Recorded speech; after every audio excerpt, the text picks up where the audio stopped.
Hi, welcome to Mystic Moons. So, here we go again for another trip. And so let's get into our space shuttle and take off. And this time we're just going to float around the Earth.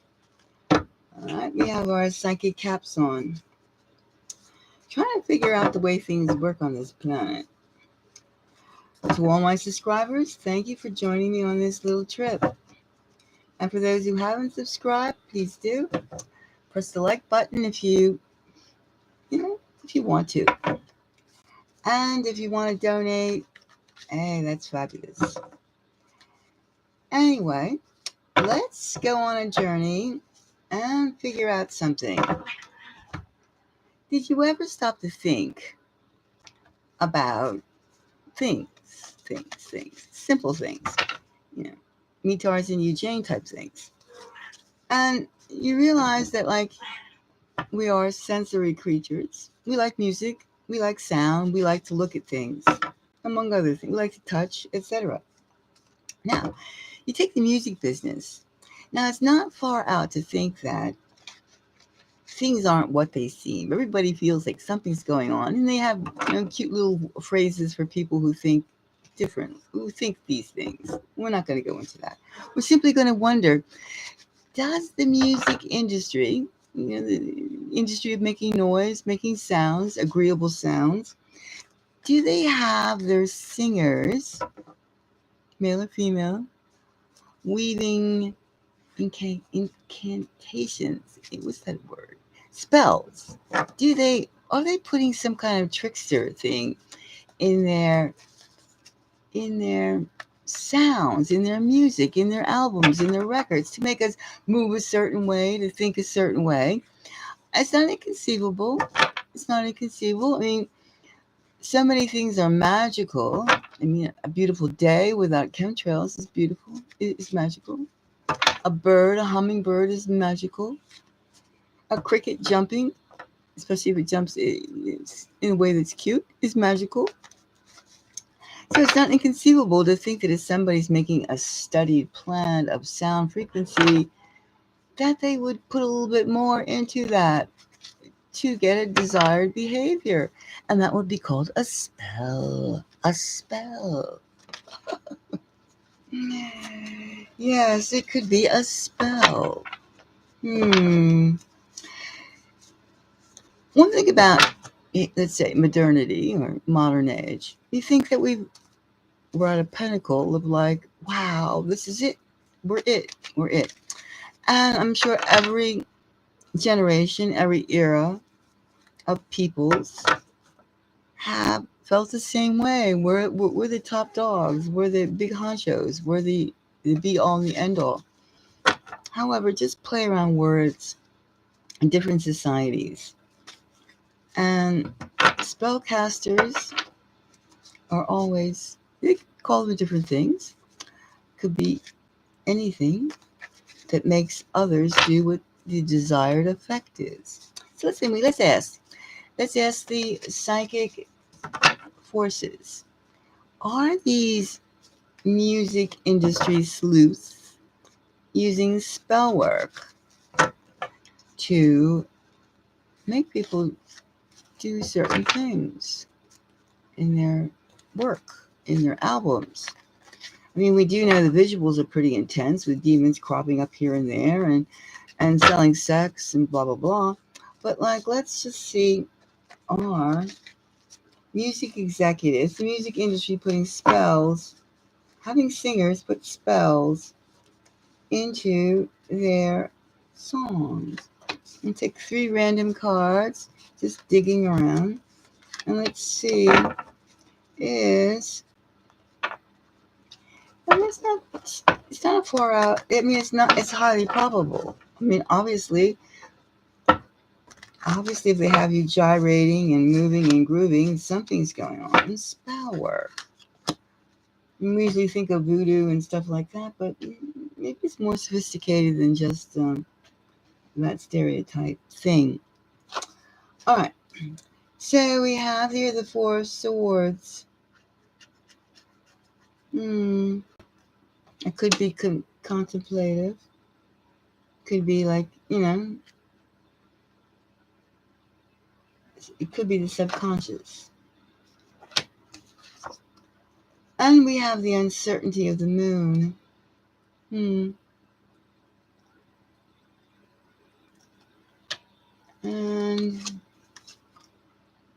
then we have, don't talk about it.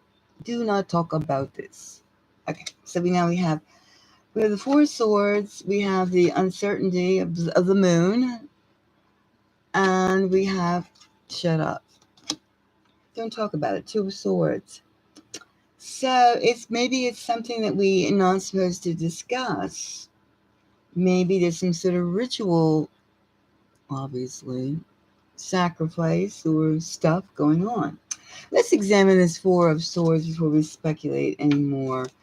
Now, is this representing the subconscious or a time frame or a mental subconscious thing? It seems to be more, since we're asking the question, it's more of a subconscious, secondary thought that you wouldn't primarily, you hear the music and you go, oh, yeah, like that. But why are you going like this? You're not supposed to think about that while it's going on. You're supposed to be making memories. That'd be your memory factor. Let's see. All right, let's take two random. Let's pull this thing out. Two random cards. It was one. And let's see. What do we have?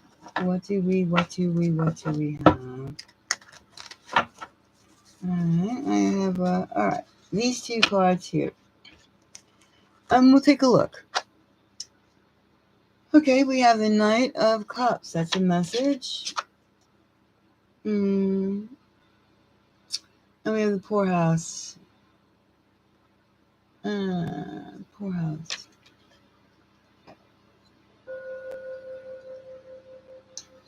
Well, that could be in inference to the Five of Cups. Could be that you do not have control over your situation. And this is the message that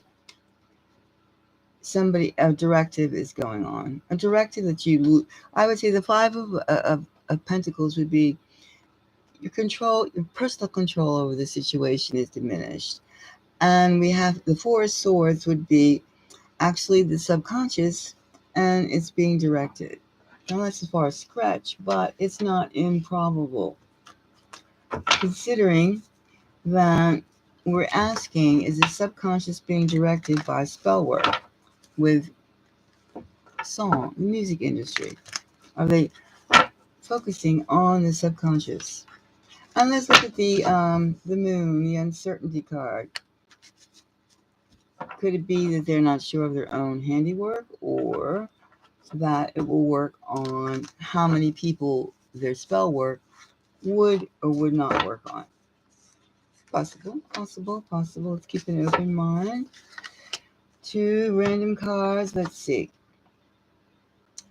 And we have the Judgment card, and we have the Happy in a Box, the Four of Wands. So I would say basically those that they can grab with this sound, it's pleasing. It works. There's much more in the favor to have whatever they can get. I would say, since we have the moon, and that's the component of the moon, the uncertainty one, whatever they can get in their little box with the sound is a bonus, is their success card.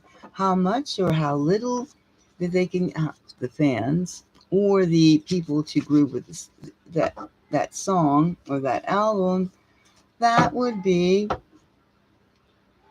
their success factor. C'est la vie. And whom they can't get is not of interest. Now, we have this, let's be quiet about it, the Two of Swords. The Two of Swords.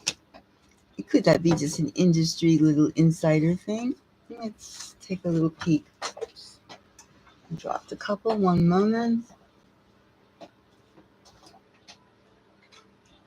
All right. Let me issue. Let's throw these back into the mix. And let's, wait a minute. Let's throw this back in. Yeah, we have to think about things because it makes us more stronger. All right, now let's see. We have a Two of Swords. Let's pick up two numbers, two cards, and random, and this one. All right. Now, let's see.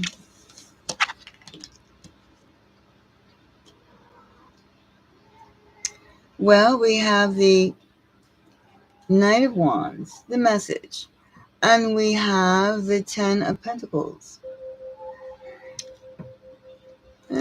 That's what keeps us everybody afloat. Ten of Pentacles, the success card, making money, being happy, and we don't talk about it. We don't talk about it. That's probably the hidden sauce. That's probably the hidden sauce.